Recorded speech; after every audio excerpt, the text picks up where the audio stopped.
In the 12 months of 2022, 1,598 athletes suffered a heart attack. 1,100 of them died. Between 1966 and 2004, 1,100 athletes died.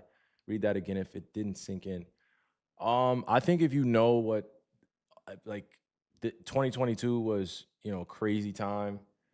There was a lot of experimental vaccines going around, and I was one of the people to stand up to that pharmaceutical industry and some of the quote unquote doctors and experts, and really let them know that I was calling bullshit on some of their data collection points, or they said that they were releasing it 80 years in the future. And as a healthy person, I didn't feel like I needed it. And this isn't any slight or any shade to anybody that decided to get the vaccine, but during that time, I was called all type of names. I was called, um, what I'm saying? Like, I was called all type of names. I was belittled. My intellect was questioned. I was called crazy. A few people told me to retire. Some people told me that I would never play in the NBA again. The world was looking a little bit different. And at the cost of that, and it wasn't just athletes losing their lives. I want to say rest in paradise, and I honor all you guys' transitions with God, all those people that lost their lives. You know what I mean? And during COVID and during that whole situation, because there were healthier alternatives, in my opinion. That's my opinion. I'm not saying it's me trusting science or anything. It's just there were healthier options, and I'm praying that everybody at home, if your family member has dealt with an injury from that stuff, I pray that they get healing. But for all those that transitioned, unfortunately, I pray for you every day. But to all those that didn't get it and decided that I'm gonna stay inside, I'm gonna quarantine, and I'm just gonna go about my day. What I'm saying, go about my life. I don't feel like I need this. Then I want to give a big shout out to you guys, because a lot of you guys lost your jobs. A lot of you guys lost opportunities. You lost friends. You lost family members. You were called the black sheep of the family. You were called a conspiracy theorist. You were called all things underneath the sun. And I want to let you know I felt for you. And it's a crazy time, and we can talk about it now, but during the time, when it was going on in 2022, it was crazy. You know what I'm saying? This was part of the reason that my Brooklyn departure looked kind of even more crazy. Like, it was nuts. You know what I mean? And I had to sit in this seat. I wasn't allowed to come around the team. I was a risk, right? I was a heavy risk. I had people telling me to go get it, telling me to basically just take the money and run. And I could have lied, right? And just freaking got it and just didn't tell anybody. But I decided to stand on my principles. I don't have to follow anybody or any crowd. You know what I'm saying? They really tried me.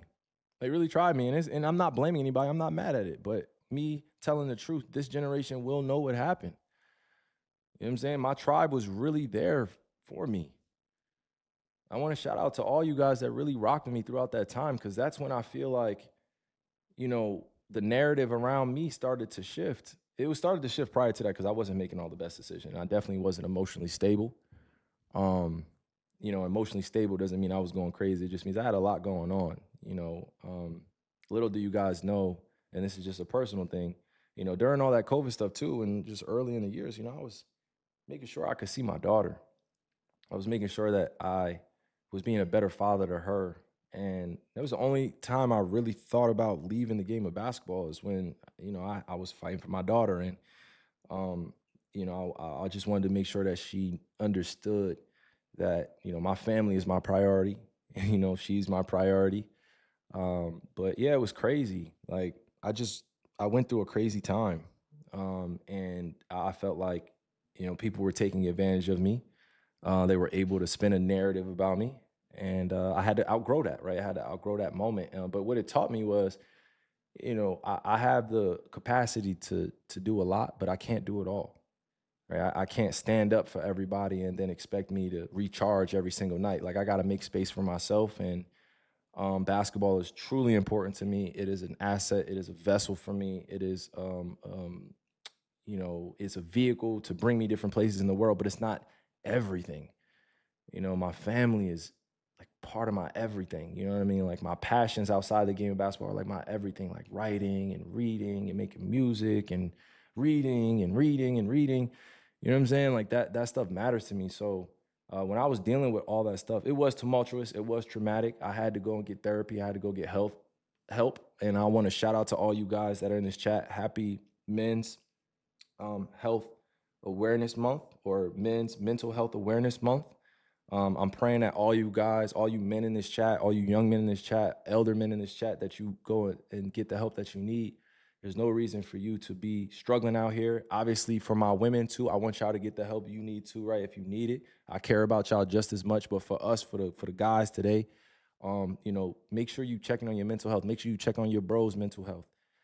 There's a lot going on out here that affects us. You know what I'm saying? With a lot of family stuff, a lot of things that we probably see online. But please, please, please take the time to just check in with your folk, check in with your brothers, check in with your pops, check in with your grandfather, because they went through a lot. You know what I'm saying? I went through a lot.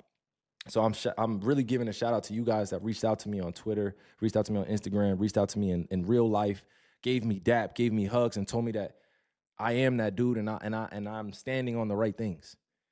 Because I needed those confirmations. Little did you guys know. If I met you in person, I just want to say thank you for the hugs. I want to say thank you for the reception. You gave me nothing but love, and that's all I can give back to you now. That's why I'm staying consistent on this. That's why I'm choosing to speak about the things that happened to me. Because during this time, right, if we go back, this could have been avoided, in my opinion. This could have been avoided.